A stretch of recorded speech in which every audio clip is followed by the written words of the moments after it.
Do you ever have trouble with anger? Difficulty managing your emotions? Well, stay tuned. I'm going to be looking at anger specifically, what it is, how it shows up, and how to manage it.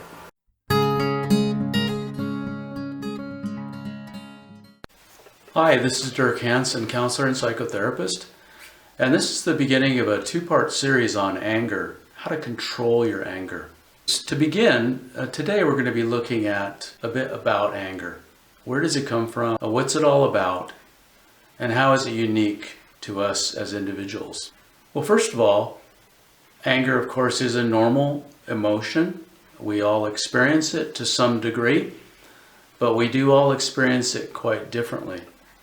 The one common shared factor that we all share about anger, though, is that it is unpredictable. Because it is, in fact, a reaction. Anger is a reaction, essentially, to something or someone.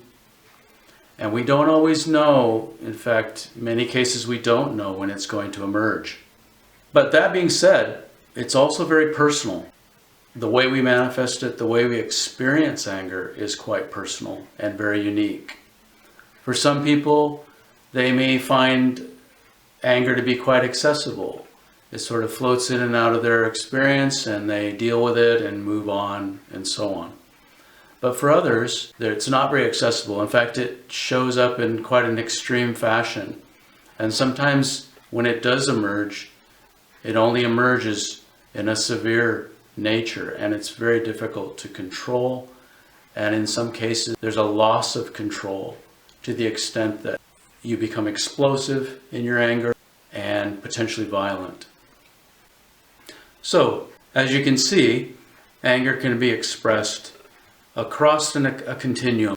Everyone will experience anger at some time in their life, some more than others. Some will have relative control over it, and others not much control at all. However, for everyone, there is a choice in terms of how anger gets expressed. And there is, at its very essence, a moment of control, or at least a moment of choice, where you have the opportunity to decide where the anger is going to go, what direction it's going to take.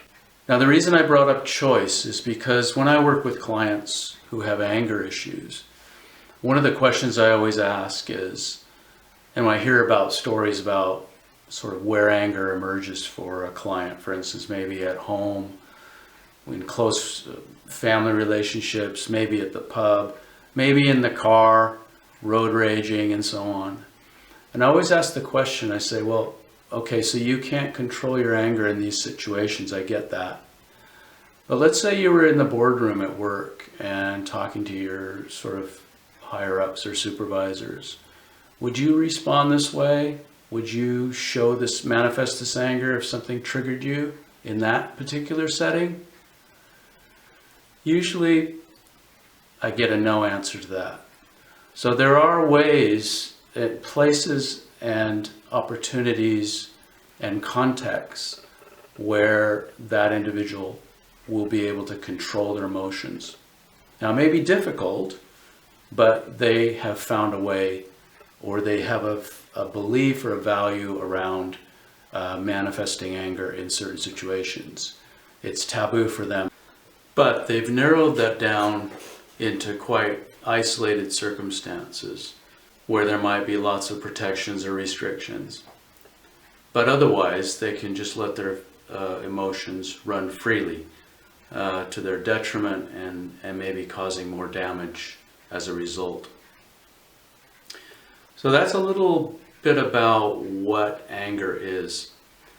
And it's important to understand that for yourself personally. But equally, it's important to understand why you get angry. So there's a what and there's a why. The what, of course, is what does anger look like for you? Sort of how does it feel?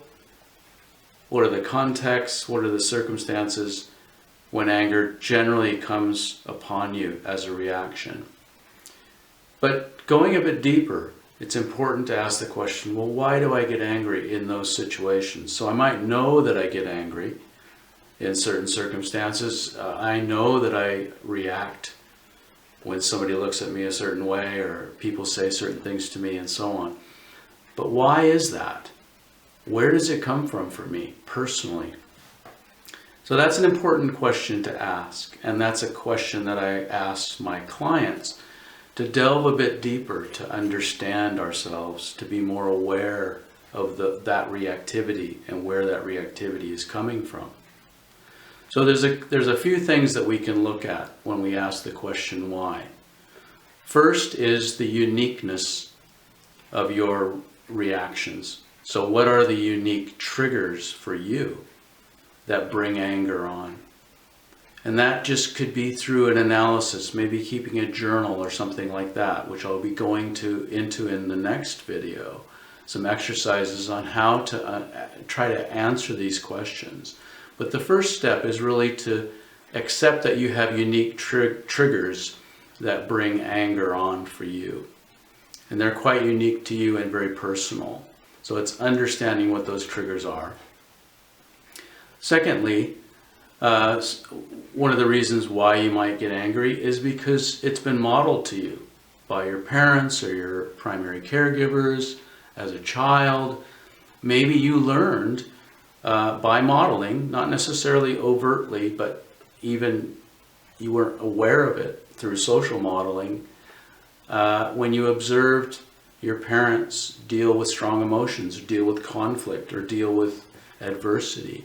Maybe anger was part of your experience growing up, and you learned that this is how you resolve situations, or this is how you express yourself under certain conditions. You do it through anger. And so it's a familiar and maybe even a normal reaction within the context of your emotions because you grew up with it. So that's important to look at as well in terms of modeling from your early years growing up.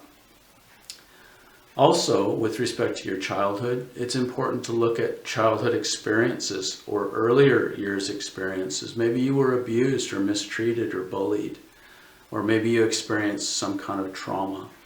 And anger became an outcome of that, either through defending yourself or lashing out, not being able to regulate your emotions very well. So looking at those kinds of things can be quite important as well. And then finally, behavioral. So maybe anger is a tool for you. Maybe anger gets you things. Maybe anger has become a way for you to obtain what you want from other people or out of certain situations. And so it's embedded in your behavior. It's something that actually does something for you. It's not just the reaction, but it's also combined with a consequence or an outcome that's favorable to you. So looking at the why is important, as well as looking at the what. And in our next video, I'll be looking at an exercise or a couple of exercises that you can do to try to answer these questions and get a bit more information, because anger management is a task that takes some time. You have to unravel and unwind years of behavior, years of reactivity, things that are hidden to you as well, that you're maybe not aware of. But the task is important and it is doable. So I look forward to talking to you again for the second in this series on controlling your anger. Thank you very much.